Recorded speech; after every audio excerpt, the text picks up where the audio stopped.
تمہارے والدین تمہیں بچپن میں شہزادوں کی طرح پالتے ہیں، لہذا تمہارا فرض بنتا ہے کہ ان کے بڑھاپے میں ان کو بادشاہوں کی طرح رکھو۔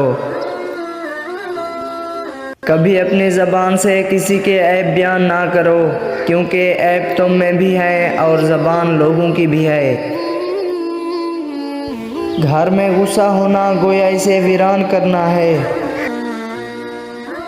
لمبی دوستی کے لیے 2 چیزوں پر عمل کرو: ایک، اپنے دوست سے غصے میں بات مت کرو، اور اپنے دوست کی غصے میں کہی ہوئی بات دل پہ مت لو۔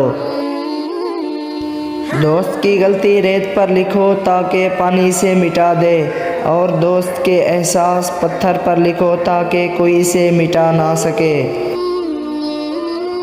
زندگی جینے کے 2 ہی راستے ہیں: بھول جاؤ انہیں جن کو معاف نہیں کر سکتے، اور معاف کر دو